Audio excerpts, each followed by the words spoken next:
Hello student, Lucy একাডেমিতে তোমাদেরকে আবারও স্বাগত জানাই।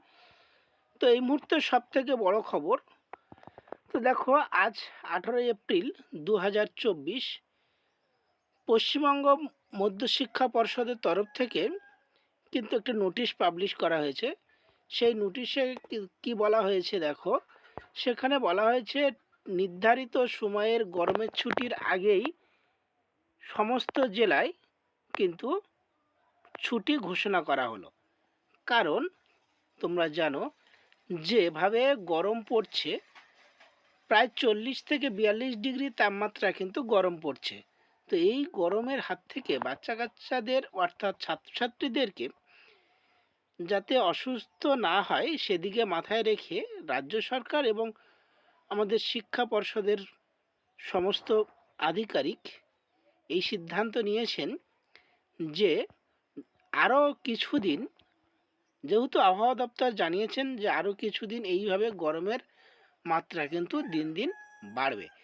তাই আমাদের রাজ্যের ছাত্রছাত্রীদের কথা মাথায় রেখেই এই সিদ্ধান্ত যে নির্ধারিত ছুটির আগেই গরমের ছুটি দেওয়া হলো। এখন এই গরমের ছুটিটা কাদের দেওয়া হয়েছে? এই গরমের ছুটিটা দেওয়া হয়েছে রাজ্য সরকারের সমস্ত জেলার ছাত্রছাত্রীদেরকে, অর্থাৎ যাদেরকে স্কুলে পড়ে সেই সমস্ত ছাত্রছাত্রী, অর্থাৎ প্রাইমারি এবং হাই স্কুলের ছাত্রছাত্রীদেরকে কিন্তু এই ছুটি ঘোষণা করা হলো, শুধুমাত্র দার্জিলিং এবং কালিম্পং জেলার বাদ দিয়ে। যেহেতু দার্জিলিং এবং কালিম্পং জেলায় সেই হারে গরম নেই, অর্থাৎ সেখানে ঠান্ডা, তাই সেখানে কিন্তু এই ছুটিটা বাদ দিয়েছেন। এই ছুটি কবে থেকে কার্যকর হবে?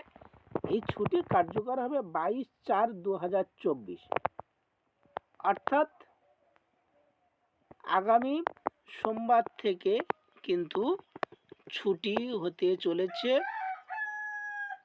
আমাদের রাজ্যের সমস্ত সরকারি প্রতিষ্ঠানের, সরকারি প্রসূত সমস্ত বিদ্যালয়। এখন বেসরকারি যে স্কুলগুলো আছে সেই স্কুলগুলো এর আওতায় থাকবে কি না সে বিষয়ে কিন্তু এই নোটিফিকেশনে কিছু বলা হয়নি। আর যে কলেজ বা বিশ্ববিদ্যালয়ের বিষয়টি থাকে, দেখো এখানে এই নোটিশের মাধ্যমে কিন্তু কোথাও বিশ্ববিদ্যালয়ের কথা কিন্তু বলা হয়নি, এখানে শুধু বলা হয়েছে স্কুলের কথা। তাই আমরা দেখব যে না, স্কুল এবং স্কুলের সমস্ত ছাত্রছাত্রীদেরকে ছুটি ঘোষণা করা হয়েছে, অর্থাৎ বিশ্ববিদ্যালয়ের কথা কিন্তু উল্লেখ করা হয়নি। অর্থাৎ বিশ্ববিদ্যালয় নির্ধারিত সময়ে তাদের ছুটি ঘোষণা হবে। তো এই যে বর্ধিত ছুটি বা আগাম ছুটির কথা কিন্তু বিশ্ববিদ্যালয় বা কলেজের কোনো ছাত্রছাত্রীদেরকে এই ছুটি পাবে না, শুধুমাত্র স্কুলের স্টুডেন্টদের জন্য এই ছুটি ঘোষণা করা হলো। এবার স্কুলের যে স্টাফ, টিচিং স্টাফ বা নন টিচিং স্টাফ আছেন তাদেরকে কিন্তু অবশ্যই কিন্তু স্কুলে যেতে হবে,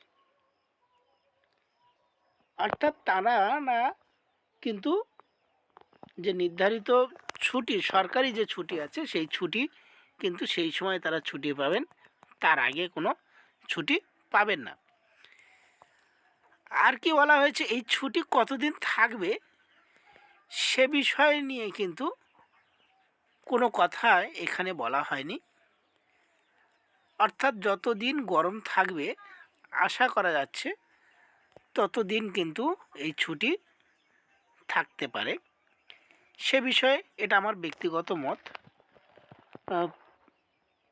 তো যদি এই ছুটি আরও কতদিন পর্যন্ত থাকবে সে বিষয়ে পরবর্তীকালে কোনো নোটিফিকেশান পাবলিশ হয় তাহলে আমরা সবার আগে পৌঁছে দেব তোমাদের কাছে। তো তার আগে কি করতে হবে, তোমরা যারাও আমাদের চ্যানেলে নূতন তারা অবশ্যই আমাদের চ্যানেলটিকে সাবস্ক্রাইব করে রাখো আর বন্ধুবান্ধবের সঙ্গে বেশি করে শেয়ার করো, যাতে তাদেরও উপকৃত হয়। তো চলো আজকে এই পর্যন্ত, দেখা হচ্ছে পরবর্তী ভিডিওতে।